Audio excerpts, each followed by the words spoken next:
Bienvenidos, bienvenidos a su proyecto, a su programa Estados Unidos, México, Mundo. Soy David Parra Luna, titular de este espacio. Muchas gracias por sintonizar. Seguimos abarcando historia 2500 años de historia mundial. Nos encontramos en el siglo XX, abarcando la Guerra Fría. Llegamos a la caída de la Unión Soviética. ¿Quién lo iba a pensar, verdad? Pues muy bien, muchísimas gracias. Si lo tiene a bien ayudarnos a compartir este programa para que más personas los vean, pues se los vamos a agradecer mucho. Seguimos siempre reconociendo que estos materiales básicamente están en el canal de Diana Uribe. Diana Uribe, una historiadora colombiana increíble. Nunca nos cansaremos de mencionarla y recomendarla para que ustedes de viva voz puedan ir y escuchar la narración de la historia de muchos países y de muchos conceptos importantísimos. Por favor, les recomendamos que visiten su canal, Diana Uribe. Pues bien, esto es lo que les tenemos preparados para el día de hoy. Hoy veremos entonces los siguientes puntos que básicamente están acá en el bosquejo para este programa. En este programa veremos la caída de la Unión Soviética número 1. Habrá un segundo programa. Empieza la caída de la Unión Soviética. Vamos a ver breve historia y experiencias de países pertenecientes al bloque socialista. También vamos a ver cómo sale Mikhail Gorbachev y entra Boris Yeltsin. Así que ahí tiene el bosquejo. Muy bien, pues entonces entramos más de lleno y vemos la Guerra Fría, la caída de la Unión Soviética. Empieza la caída. Ya vimos cómo fue cayendo poco a poco el bloque socialista de la Europa Oriental.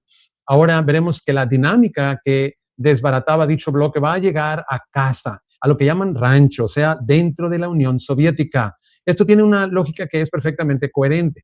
Gorbachev dice que las repúblicas de la Europa del Este tienen entera libertad para decidir su destino, que la Unión Soviética no utilizará la fuerza y que él renuncie a la carrera armamentista. Los países de Europa del Este, empezando por Hungría, toman su palabra literalmente, hacen sus reformas, buscan su destino histórico propio de acuerdo con sus planes y sus proyectos como pueblos. Esto mismo deben pensar los bálticos, Lituania, Letonia y Estonia, porque ellos son repúblicas que fueron anexadas por el pacto de no agresión entre Stalin y Hitler. Ellos se consideran ajenos a la estructura de la Unión Soviética, porque es que estos sí no son ni prójimos de los rusos, lo que llamamos la Unión Soviética, la Unión de Repúblicas Soviéticas Socialistas, la URSS, está conformada por una serie de bloques históricos totalmente distintos. Uno, que es el de más arriba, son Lituania, Letonia y Estonia. Se llaman repúblicas bálticas por su cercanía al mar Báltico. En principio, estas repúblicas fueron ducados, que durante mucho tiempo tuvieron una vida totalmente independiente, tanto al Imperio Ruso como a lo que va a ser la URSS, y son pueblos germano-escandinavos, mucho más emparentados con Finlandia y con las regiones escandinava y vikinga de lo que están enfrentados con los soviéticos, porque con ellos no son ni prójimos.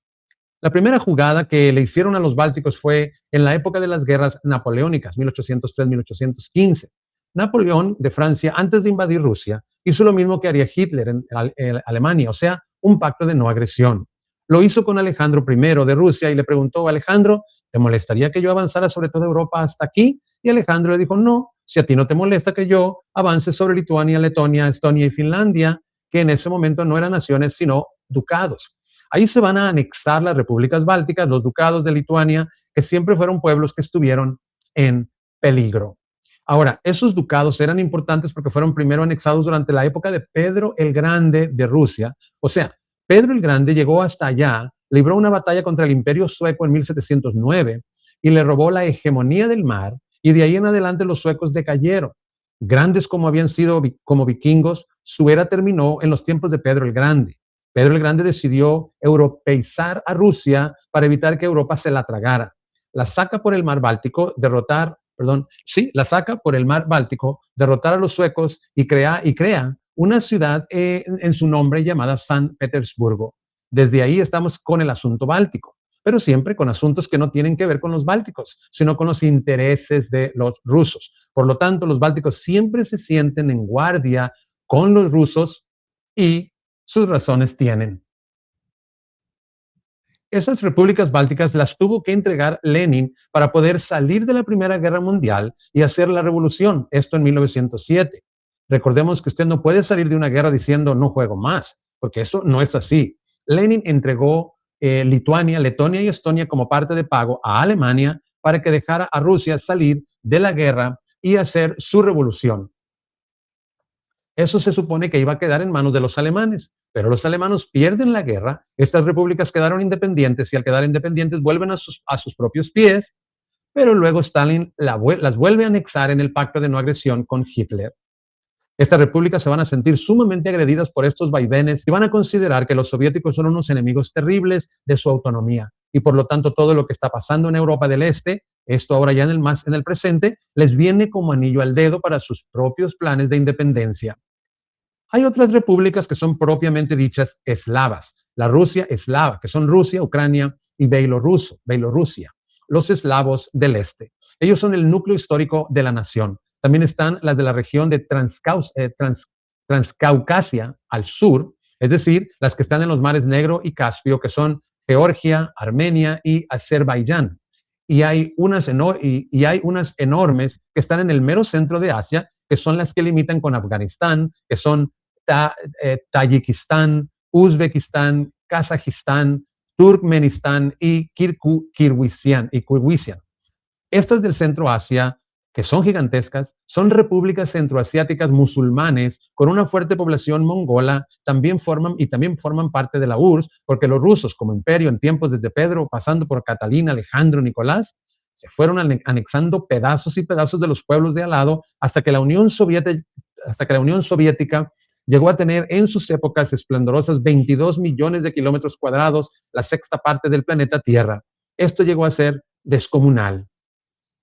Al ser retomadas como parte de la Unión Soviética, fueron rusificadas a través de una política de rusificación que hizo Stalin, que era mandar cantidades de población rusa a todas las diferentes repúblicas para contrarrestar su cultura y hacerla rusa y trasladar a los pueblos que estaban allá hacia otras zonas de la geografía para poder alterar toda la composición nacionalista.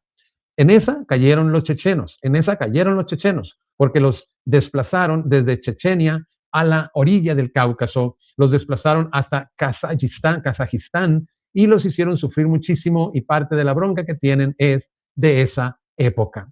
Entonces, desde el momento mismo en que se forme el Imperio Soviético Ruso, hay un montón de pueblos que se consideran de otra cochada. Luego, la era de Stalin los va a convertir en pueblos forzosamente anexados a la Unión Soviética, aunque algunos de ellos van a llegar a sentirse rusos y soviéticos. No se niega el sentimiento de pertenencia que muchos habitantes de esos pueblos llegaron a tener a la revolución, pero también tienen sentimientos nacionalistas y esos sentimientos tan profundamente reprimidos durante toda la era soviética empiezan a dar rienda suelta con la caída de todo el bloque de Europa del Este, porque la misma lógica que lleva la caída de Europa del Este, pues tiene que llegar a los bálticos, y como los bálticos son los más ofendidos, son tan ofendidos dentro de las 15 repúblicas soviéticas como lo fue Polonia dentro de Europa del Este. Entonces, esas deudas viejas que tienen por ahí, la historia se las cobra con todos los hierros. En ese momento ellos sienten que les llegó su cuarta de hora y empiezan a buscar su independencia. A Gorbachev se le abre la caja de Pandora. Recordemos que la caja de Pandora era una caja que le había dado Pimeteo, le había dicho que no la podía abrir. Y ella la abrió y salieron todos los males del mundo y ella se asustó tanto que la cerró, pero dejó por dentro lo único que faltaba por salir, la esperanza. La caja de Pandora quiere decir que usted desató un proceso impredecible. El proceso que se desata aquí en el momento en que llega, se devuelve, porque sale de la Unión Soviética, de la perestroika, de toda la vuelta por Europa del Este y regresa como un boomerang. Y cuando se devuelve, se da una dinámica tan grande que Gorbachev mismo no lo va a poder controlar y le va a pasar por encima y lo va a arrasar y él va a quedar, digamos, aplanado por el mismo proceso que él desató, pero que él sabía que en todo caso era inevitable. Las repúblicas bálticas van a pedir su independencia y hay un momento en que todavía no les ha dado independencia, pero ya les ha dado selección de fútbol, la FIFA. Y usted puede que no sea Estado nacional desde el punto de vista de la ONU, pero si la FIFA le dio camiseta, olvídese que ya existe porque la dimensión del Estado nacional en la era moderna lo da la FIFA. Entonces, cuando esta gente ya es selección de fútbol, ya han comido, pues en ese momento Gorbachev sí se va a enfrentar a todas las tensiones históricas que tiene y a esta gente sí le echa los tanques. No hace la masacre, no, pero sí mete al ejército para sacar a un poco de gente que se ha tomado unos edificios y retomarlo para la nación soviética, y ahí los gringos le advierten que no se meta por ese camino, que lo había logrado evitar hasta ahora, que no lo tome de aquí en adelante porque se puede volver una cosa muy complicada. Entonces hay unos episodios sangrientos de la República Báltica, no comparables con lo que pasó en Rumania, pero tampoco pacíficos como lo que pasó en la República Checoslovaca. Fueron escaramuzas que en un momento dado que en un momento dado se da cuenta que no, que ya no puede evitar. Con ellas las repúblicas bálticas van a salirse del llavero de la Unión Soviética, y al salirse de la Unión Soviética empieza un cataclismo que va a llevar a que todas las demás al final también se vayan.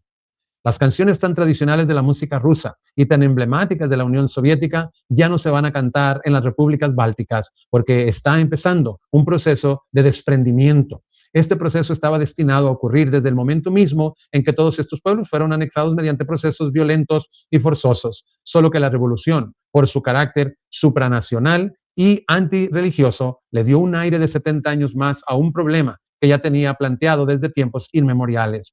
Ya en la época de Nicolás, esto ya estaba haciendo agua por todos lados. Lo que pasa es que en ese instante la revolución le va a dar, por ese carácter ruso, tan ruso, un respiro más y un orden político que va a preservar la integridad del territorio. Pero eso no quiere decir que el territorio realmente, desde el punto de vista de la cultura, estuviera vinculado a la Unión Soviética. Fueron rusificados, es decir, estas naciones fueron anexadas a la brava y en condiciones históricas duras con los cosacos de por medio, y eso se les va a notar. Entonces empiezan las bálticas, y aquí todos los procesos de transformación de los que estábamos hablando son tan complejos, y los hechos que llevaron a la caída de la Unión Soviética son múltiples y se dan en muchos niveles, que nosotros vamos a tratar de establecer niveles de relato de una cosa que en sí misma es bastante complicada. Hay una parte que son las nacionalidades. Las nacionalidades van a entrar en crisis en un momento dado porque empiezan a ver la oportunidad histórica de cobrarse un poco de deudas viejas que cada una de ellas considera que tienen. Entonces, el comienzo del fin es la independencia de las repúblicas bálticas. Después van a caer otras hasta que al final las 15 repúblicas se terminen independizando y las 3 repúblicas eslavas se conviertan en una federación. Gorbachev es un socialista. Habíamos visto cómo la Primavera de Praga era su modelo histórico, pero la Primavera de Praga tiene un contexto distinto en la República Checoslovaca, donde hay una relativa unidad cultural, y eso que después se partieron como país, y eso tiene una lectura muy diferente dentro de la Unión Soviética. Dentro de la Unión Soviética, la perestroika, que como diría Alexander Dubek, había comentado Gorbachev en la radio, era el socialismo con rostro humano.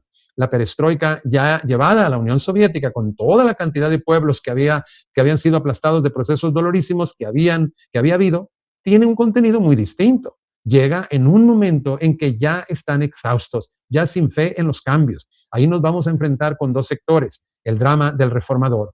Los reformadores resultan demasiado tibios para aquellos cuyos cambios se encarnan y demasiado osados para aquellos cuyos intereses afectan.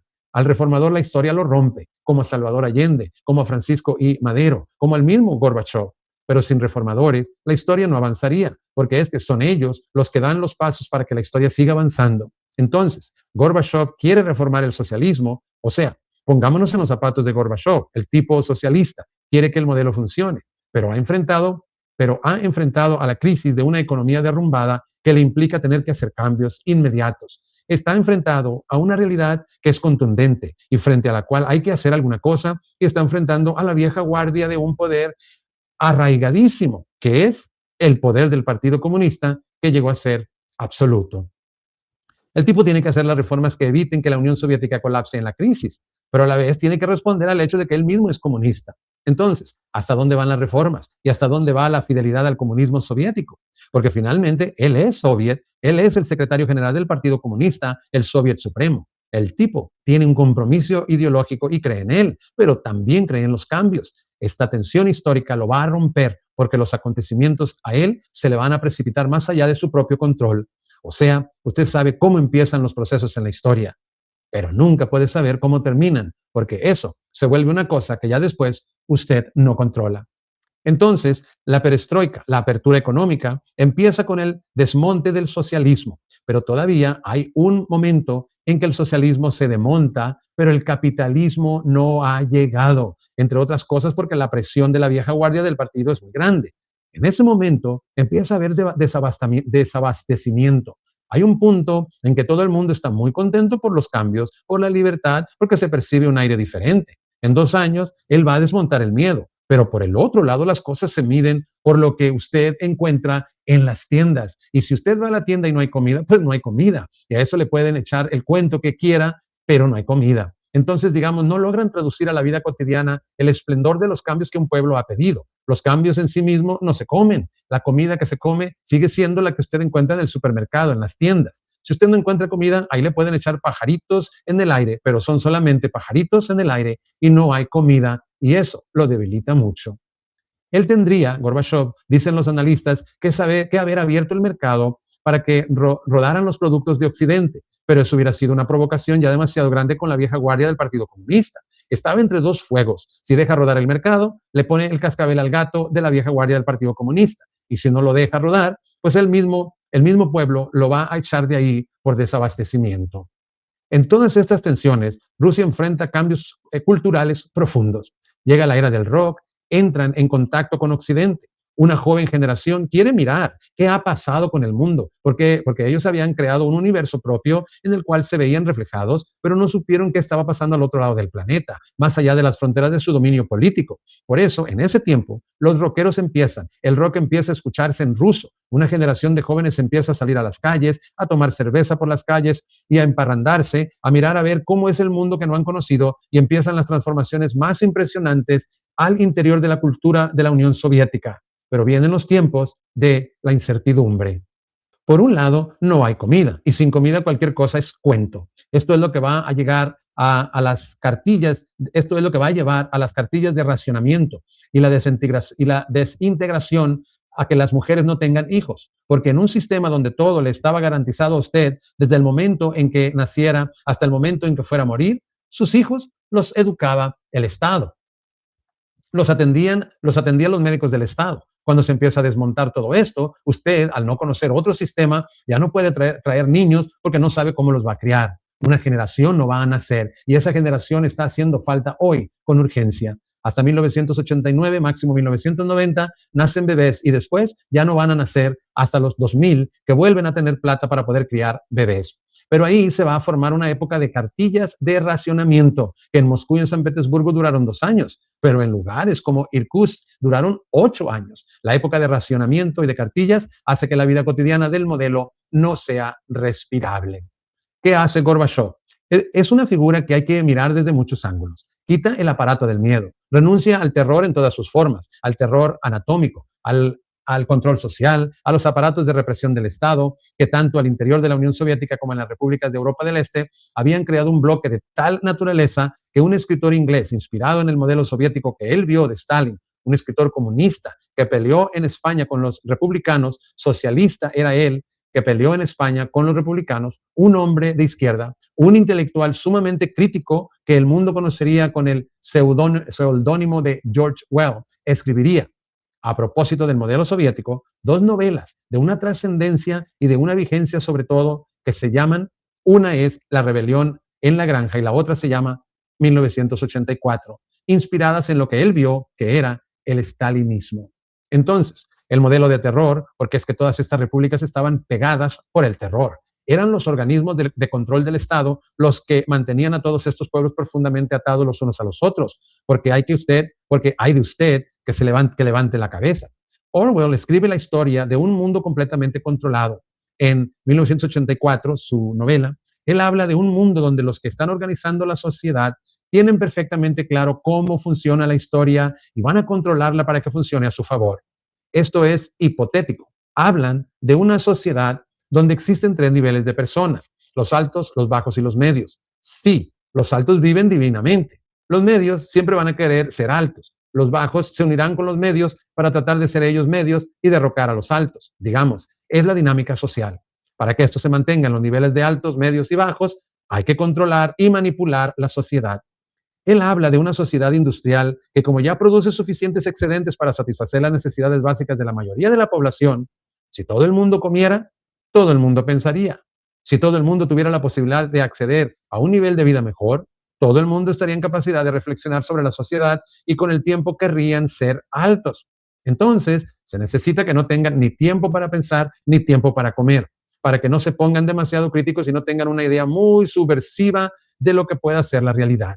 Entonces, Para eso los excedentes económicos se tienen que desperdiciar, porque donde todos se enfocaran en la comida, pues todo el mundo comería y todo el mundo estaría contento, y de eso no se trata. Y empiezan a buscar la manera de gastar esos excedentes sin que se pueda generar creatividad. Y la mejor manera de hacerlo es la guerra. Hacen y hacen armas y crean y crean guerras y hacen armas y crean guerras.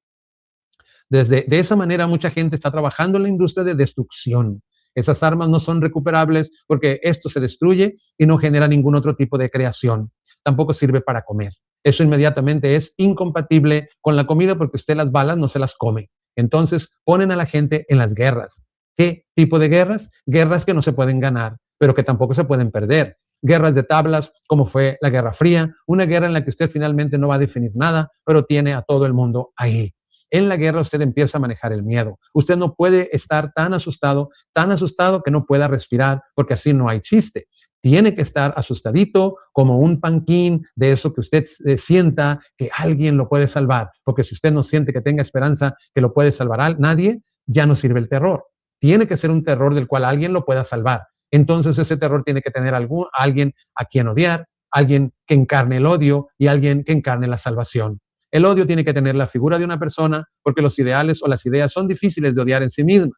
Entonces, tiene que ser un fulanito que encarne el odio y otro fulanito que encarne la salvación. De esa manera mantienen la mente de las personas funcionando alrededor del miedo y funcionando alrededor del odio. Aquí se trata de controlar la mente de las personas en la sociedad para evitar que tengan la capacidad crítica para revisar su situación histórica. Entonces, de esa manera le van a manipular el miedo a la muerte. Marcuse diría que quien controla el miedo a la muerte y controla la sexualidad, controla lo profundo de la psiquis de una sociedad.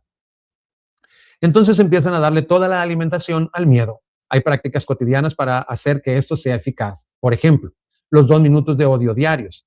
Todos los días por la mañana le echaban 2 minutos de odio. Fulanito de tal es el enemigo. Su terror es el terror suyo. Él engendra su destrucción. Por la mañana se levantaban con un sistema de cámaras de alguien que estaba observando hasta los pensamientos más profundos. El que observa los pensamientos más profundos se llama el gran hermano. Eso significa el gran hermano, la figura omnipresente de la novela de George Orwell, que se mete hasta en lo profundo de la conciencia de las personas para vigilar qué es lo que piensan, de qué los están vigilando. Los vigilan para que no escriban, porque quien escribe reflexiona, para que no conozcan la historia, porque quien la conoce sabe que se la están volviendo a aplicar. Entonces, la historia la van cambiando permanentemente y la van alterando para que usted piense que la situación que vive siempre ha sido así. Es eterna y es la única manera que puede funcionar. Entonces, están revisando permanentemente la historia. Saben que el pensamiento se expresa a través del lenguaje y por ende hacen diccionarios cada vez con menos palabras para que usted disponga de menos elementos para poder expresar sus ideas. De manera que si usted está hablando con muchas más palabras de las que tiene el diccionario, ya empieza a ser sospechoso. Se trata de que todo el mundo crea en ese sistema del fanatismo y del odio, porque si no se la cree todo el mundo, no funciona. Con eso sí hay disidentes. Son demasiado boleta y se pueden ubicar rápidamente, pero con que la mayoría se la crea, está bien. Para que la mayoría se la crea, usted mismo tiene que creérsela. Es decir, la cúpula del poder tiene que estar basada ideológicamente en esto y para eso hay una mezcla de manipulación y fanatismo que se llama bipensar o doble pensar. Es decir, que una persona sepa que está mintiendo, pero que sea tan fanática que crea en la necesidad de esas mentiras y se las termine comiendo y se las termine creyendo. Se llama bipensar, la esquizofrenia total para el fanatismo en el poder. Entonces, aquí todo se trata de que no funcione nada, nada. Todo está por hacer, todo está malo, todo es burocrático, todo es así como chimbo, pero lo que sí funciona como un relojito, que es lo que se trata toda la política del pensamiento. Los que vigilan, usted qué está pensando y qué no está pensando y qué no, y qué está haciendo y qué no está haciendo y cómo controlan su mente, su lectura, su odio, sus pasiones, sus amores, todo se lo van dirigiendo. Esto es, digamos, una ingeniería total, que es lo que plantea la novela. Y la guerra sirve para eso. La guerra tiene que ser eterna, permanente, pero entonces hay un momento en que la gente se aburre. Entonces, por ejemplo, si mueren 2 diarios, la gente se aburre, pero un día tiene que morir 100 como para que la vaina coja emoción. Entonces, a veces los malos tienen que ganar rotundamente para que de nuevo el miedo pueda operar. Y a veces los buenos tienen que ganar rotundamente para que haya esperanza. O sea, las alarmas se bajan y a veces se suben. Y a veces se tienen que crear operaciones de terror para que la gente vuelva y se asuste. Que no se le vaya a olvidar que tiene que estar asustada para que pueda estar funcionando de acuerdo con el sistema. Entonces, le suben las alarmas y a veces le bajan las alarmas y así van manejando con una dinámica del terror que necesita ciertas puestas en escena frecuentes, periódicas, de diferentes intensidades para mantener el gran negocio y el gran aparato que es la guerra para la economía, para gastar los excedentes, para la política, para que la gente esté ocupada en la cabeza y no me ponga a pensar cómo es la naturaleza de la sociedad donde está viviendo y a qué tendría derecho, que es a lo que no puede llegar a pensar. Entonces George Orwell hace este modelo y nos empieza a contar cómo se usa la ideología. Hay un departamento específico del lenguaje y el lenguaje empieza a manejar los eufemismos para no llamar a las cosas por su nombre. Y a la libertad le dicen opresión. Y a los ministerios son una maravilla. El Ministerio de la Verdad es el que se encarga de perpetuar las mentiras. El Ministerio de la Educación se encarga de que la gente sea ignorante. El Ministerio de la Paz es el que hace la guerra. Y así empiezan a crear estos equívocos. Entre los equívocos y los eufemismos, la gente va perdiendo la referencia de qué es, que en dónde, qué es, que en dónde. Esto en los tiempos modernos se llamaría fuego amigo, daño colateral, operaciones quirúrgicas en las cuales la guerra empieza a tener nombres que no tengan que ver con la muerte. Fuego amigo es que menos mal no murió de nada grave porque era uno de los mismos. Daño colateral es que quién le manda estar parado en el puente que vamos a volar. Una operación quirúrgica quiere decir que es lo mismo una cirugía para sanar a una persona de una apendicitis que un bombardeo en un pueblo donde matan gente. El manejo del lenguaje es fundamental para la manipulación del pensamiento. Esta novela de George Orwell es de 1949. Mire desde cuándo el hombre entendió esto y lo entendió a partir del modelo de Stalin. Cuando ve la manera como Stalin va a administrar el terror, esto traducido a los términos soviéticos eran los gulags, islas indefinidas donde los disidentes estaban pudriéndose, como lo puso Solzhenitsyn en su novela El archipiélago Gulag. Eran los tratamientos psiquiátricos para las disidentes que los cogían a droga hasta que los enfermaban de verdad. Psíquicamente los desordenaban por ser críticos. Eran los movimientos nacionalistas fuertemente reprimidos. Era la policía del Estado que estaba permanentemente vigilándola a usted en todo lo que dijera y quisiera. Era el terror como forma de gobierno. Y eso fue la manera como Stalin gobernó durante tanto tiempo. Después es que Khrushchev va a denunciar los crímenes de Stalin. Pero eso no quiere decir que esto deje de actuar. Quiere decir que se modera un poquito, pero igual no va a cambiar sustancialmente. Entonces, este terror rehizo la historia muchas veces. Stalin escribió muchas veces la historia. La primera vez era para borrar a Trotsky del Soviet del Petrogrado, de la dirección de la revolución, de todo aquello en lo que Trotsky tuvo que ver con la conformación de la historia soviética y que a Stalin no le convenía porque Stalin sacó a Trotsky de la historia y borró su nombre. Entonces, personajes protagónicos se borran de los libros de historia. Hay una película de Andrei Bagda que se llama El hombre de mármol, que es un galpón donde hay un poco de figuras de mármol enormes de alguien que debió ser muy importante y alguien empieza a investigar quién era ese tipo.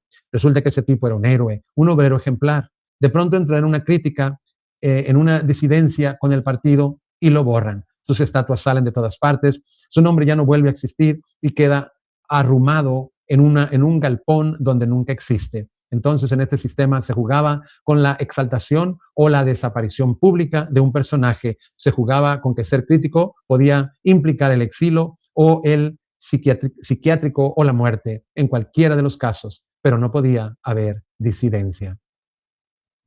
En ese sistema había unos mecanismos de represión absolutamente aterradores. Por eso hablábamos tanto del socialismo con rostro humano, porque era contra ese terror que los checos se oponían a nivel de lo que significaba el socialismo en un esfuerzo por distinguir la utopía del terror, por aislar las dos cosas. La utopía no puede ser hija del terror porque dejas de ser utopía y se convierte en otra cosa. Lo que los checos hacían era un análisis de cómo llegaron a una situación de estas cuando lo que se quería era liberar los pueblos. La otra novela que escribe Orwell es La rebelión en la granja o Animal Farm, la granja animal.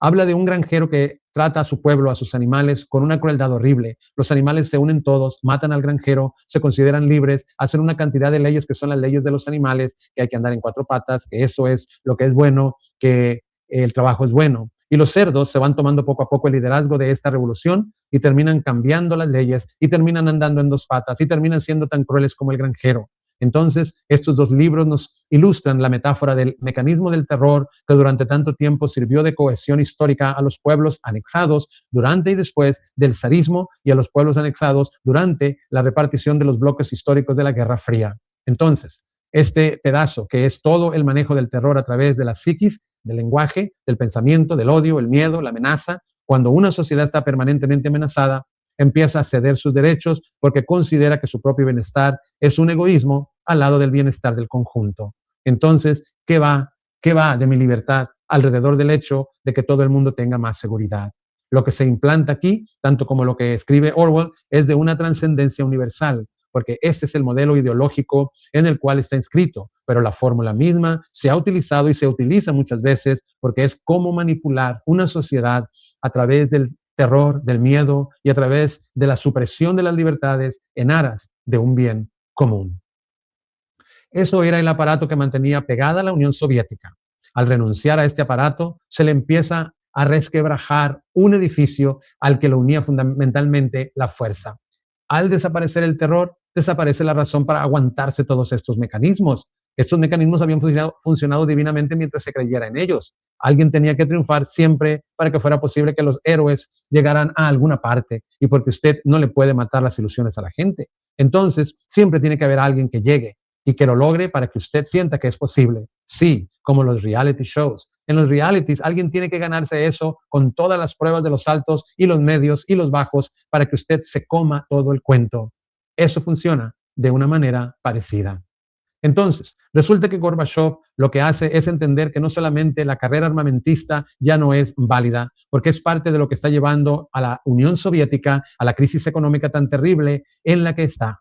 Gastarse todo un montón de billete en armas sí que no va a utilizar esas armas para obligar a la población a que lo siga obedeciendo, porque ya la obediencia no es el punto. Entonces, la apertura consiste en empezar a modificar la economía y en hacer las reformas. Aquí hubo fallas muy grandes porque dejó pasar demasiado tiempo entre un hueco y otro, y eso fue lo que le costó la popularidad a extremos impresionantes. Por otro lado, la apertura, o sea, lo que llamamos glasnost, esa transparencia, es deshacer esas historias muchas veces inventadas por Stalin, es abrir los archivos. Lo que habíamos visto de los archivos de la Stasi, que se lo tomaron las organizaciones de derechos humanos en Berlín para mostrarle al mundo y a los propios alemanes cómo estaban diseñados y qué tipo de información se tenía sobre ellos. El glasnost se hace para poder ver para poder volver a leer a Boyce, Pasternak y conocer la historia del doctor Zhivago. Toda esa literatura que quedó prohibida ahora se va a vender en las calles. Todo eso, esa capa de silencio que ocultaron los soviets durante tanto tiempo, se podía ahora conocer. Entonces, es el desmonte del sistema orwelliano dentro de la política de la Unión Soviética. Pero al desmontarlo, al desmontar el terror, el control central planificado, pues inmediatamente surgen las paradojas de la historia, porque las repúblicas bálticas, que no tienen ninguna razón para estar unidas a la Unión Soviética, distintas del miedo, encuentran en esto una magnífica oportunidad para manifestar su odio, su resentimiento y su furia por haber estado anexadas allá.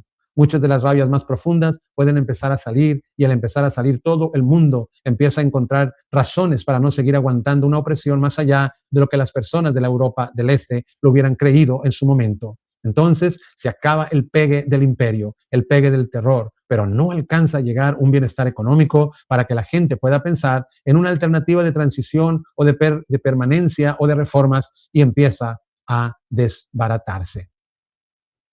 Además, cuando empieza la guerra del Golfo Pérsico, 1990-1991, queda claro que la Unión Soviética ya no es una potencia, no tiene ningún papel geopolítico y eso ya le quita ese carácter de potencia que es dolorosísimo para ellos. Los ejércitos rojos regresan vencidos, no vencidos en combate, eso nunca, sino que el sistema está haciendo agua y no hay ni para las pensiones y los uniformes empiezan a venderse en los mercados de las pulgas después de que eran el terror de Europa y empieza a desmontarse todo lo que era el aparato, el control ejercido por los miembros del Partido Comunista que pertenecían a una cosa que se llamaba la nomenclatura. que era el número de carnet de pertenencia al Partido Comunista. En alguna época, Rosa Luxemburgo le había dicho a Lenin: el problema que tú tienes con el esquema de partido único es que el partido puede terminar suplantando a la clase que dice representar, y eso en últimas puede llevar a una dictadura feroz. Lenin le dijo: mira, Rosa, ocúpate tú de lo tuyo y haz lo tuyo en Alemania, y déjame, yo hago lo ruso, lo mío en Rusia. A Rosa la mataron y Lenin sí hizo lo suyo en Rusia. Entonces, en ese momento la caja de Pandora consiste en que el mismo proceso de las reformas lleva a que esto tenga toda una dinámica que no se puede controlar, y al no poder controlar la economía, no tiene Gorbachev cómo respaldar su permanencia en el poder. Las tensiones lo empiezan a ahogar de lado y lado. Entonces los comunistas le dicen que es un traidor al comunismo, que es un desintegrador, que mire cómo tiene al país. La gente de las reformas dice que los cambios no llegan con suficiente rapidez, que aquí la economía de mercado, que dónde viene el billete, que qué está pasando. Entonces lo van despedazando las dos fracciones. Cuando el enfrentamiento más profundo entre estas dos tendencias históricas que a Gorbachev le quedan ya grandes para poder manejar, a él y a cualquiera, porque esto es una cosa de Padre y Señor nuestro, se presentan en el momento en que se produce un golpe de Estado de parte de los comunistas para tratar de dar marcha atrás al proceso de la perestroika y volver a la era de los soviets y a la era del terror y a la era del armamentismo, porque consideran que por esa vía no se puede salvar absolutamente nada. Cuando eso pasa, en la Plaza Roja le hacen un golpe de Estado a Gorbachev. Hay una vieja anécdota que dice los rusos hoy, que dice, una anécdota que dicen los rusos hoy día, que cuando algo pasa en su país, que es de extrema gravedad, pero de extrema gravedad y con ese hermetismo que caracterizó tanto a los soviéticos, en la televisión dejan de pasar programación habitual y presentan el ballet del Lago de los Cisnes, que cuando prenden el televisor y están viendo el Lago de los Cisnes, téngase del moño, porque esto se va a desbaratar. El día que el Partido Comunista con los tanques intentó hacerle el golpe de Estado a Gorbachev en la Plaza Roja, en la televisión se vio el Lago de los Cisnes, en medio de la hermosa música de Tchaikovsky y de estos ballets maravillosos que los rusos han hecho inmortales para el alma y el espíritu. El pueblo moscovita contempla con horror que algo debe estar pasando de unas proporciones impresionantes, y de hecho los tanques entran y le tratan de hacer un golpe de Estado a Gorbachev. Y el que lo va a salvar temporalmente, porque es quien en realidad lo quiere relevar del mando, es Boris Yeltsin. La figura de Yeltsin trepándose en los tanques para salvar a Gorbachev en el momento en que todo el proyecto de la perestroika, el glasnost, las reformas y todo el proceso que estaban escribiendo podría haberse revertido con consecuencias fatales en términos del poderío que todavía tenían en un momento tan crítico de la historia.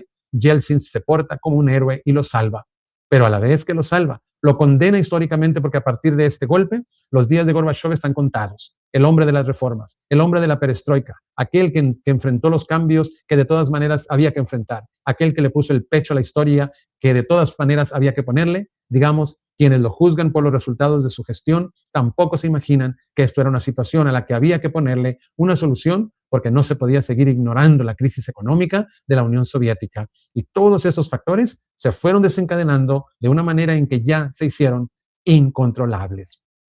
Entonces, Gorbachev, el reformador, va a terminar su papel en el último cuarto de hora del siglo XX con una trascendencia fundamental, porque prácticamente ahí se acaba el siglo XX. Como lo diría el historiador Eric Hobsbawm, sus días ya son pocos. Viene el ocaso, ha pasado todo el esplendor, el glamour de Raiza, el contacto con Occidente, la conferencia de Malta, que es la que da fin a la carrera armamentista. Él es el hombre que ha alejado del mundo el terror nuclear. Él es el hombre que ha desmontado el miedo. En 2 años desmontó la política del terror, que había sido un constante de permanencia histórica durante los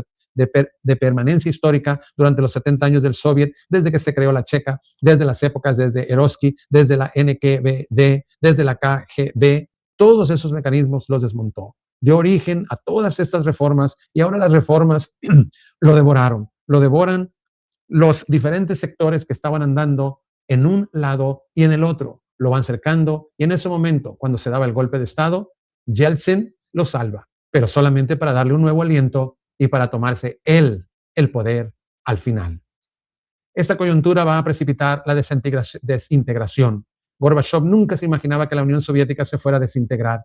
Eso no estuvo jamás en su mente. Boris Yeltsin no tenía la menor duda de que eso iba a ser así, y por eso se prepara para otra etapa. Gorbachev va cogiendo los corredores de la bruma de la historia en el momento en que al lago de los cisnes, desde el momento en que el Lago de los Cisnes sonaba en la televisión.